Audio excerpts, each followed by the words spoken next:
Hello friends, as we are just few days away from celebrating Christmas, I thought about making a video on Christmas. We all have different understanding towards Christmas and different ways of celebrating Christmas. But one thing that we don't quite understand is what is that good reason to celebrate Christmas, if at all we celebrate Christmas. The one thing that everybody does and every family does, and if not everybody, then at least me and my family, what we do during Christmas is we thank God for all the good things that has happened throughout the year, for His faithfulness, for keeping our life safe and sound. And me as a student, I thank God for the academic year, for fruitful learnings, and we find all the good reasons to thank God. So that's one big way of celebrating Christmas. And so what we find here is that Christmas seems to look like it's all about us.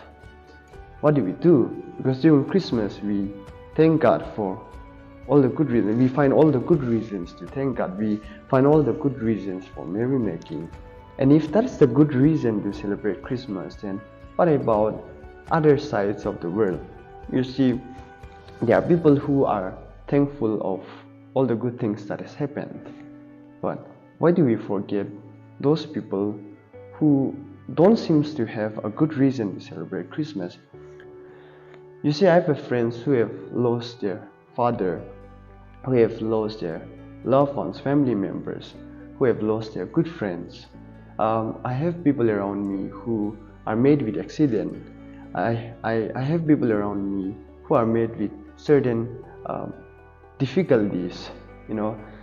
I have friends who don't have good reasons to celebrate Christmas.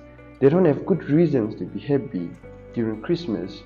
You see, we have two different types of people during Christmas. The one type of people who are happy because good things has happened to them throughout the year. The other side of people who are unhappy, who are actually going through agony, pain, and who are actually lamenting for all the bad things that has happened to their family or to the person throughout the year. So how do we understand Christmas, and how do we find a reason to celebrate Christmas in that domain? So in a very happy domain, in a very unhappy domain. So how do you find reason to celebrate Christmas? You see, if Christmas was all about us, we might certainly have good reasons to celebrate Christmas or very bad reasons to not celebrate Christmas. Today I'm happy that nothing bad has happened to me and that I'm ready to celebrate Christmas. I'm happy for my family, that everybody is good, everybody is well and fine. You see, I have a reason to celebrate Christmas this year. But how long will this go? Because at point of life, everybody has to face loss. At point of life, everybody has to struggle. At point of life, everybody has to go through grievings. At point of life, everybody has to go through lamenting. Even though I'm happy this Christmas, I cannot guarantee for the next Christmas or the next coming days. So with all uncertainties that covers our life, it makes us whether or not to celebrate Christmas. We either have good reasons to celebrate Christmas or not at all have a good reason to celebrate Christmas.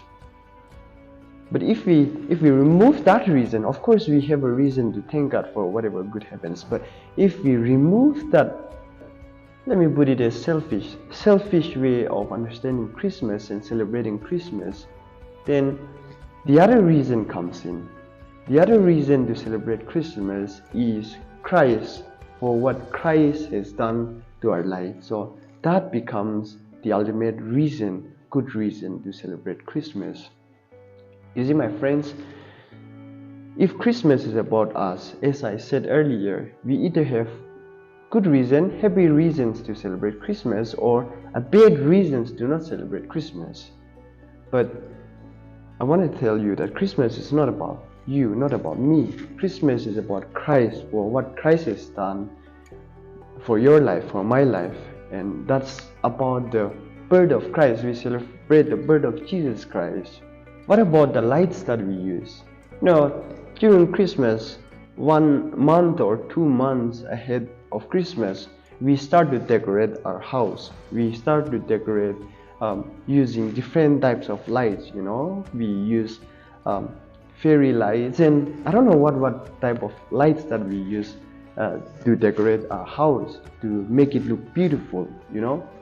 We put on stars, we put on Christmas trees, we put on lights, and then we put on lights even in the streets. So just few nights back, me and my brothers, we went out to the street to look on the decoration.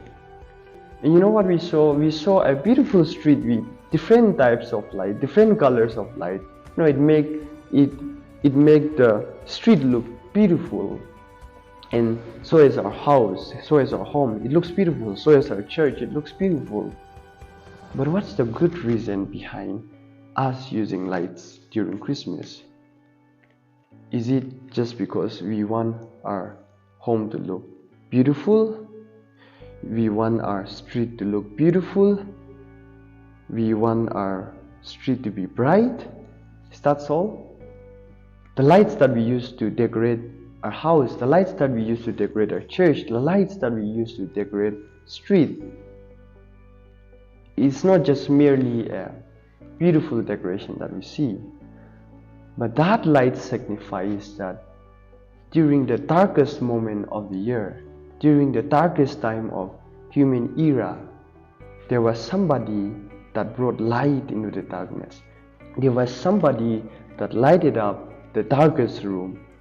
And therefore, that is the reason that we use lights during Christmas, during our university's Advent Christmas celebration. A preacher shared a story. The story goes like this. There was a king, and his kingdom was a very strong kingdom. And so the enemies would always try to overtake their kingdom. Then a constant war would happen in fight for territory. The king was a very wise and a loving king, and a father of one son. So he had one precious son. So when the king and his soldiers went out for a battle, an enemy kingdom waged a war against their kingdom. When the king was away from his kingdom, the enemy kingdom sent a letter towards the father, the king, saying that you either give all of your people, you either give all of your kingdom, surrender it to me, and I let your only son go, or I give you back your only son.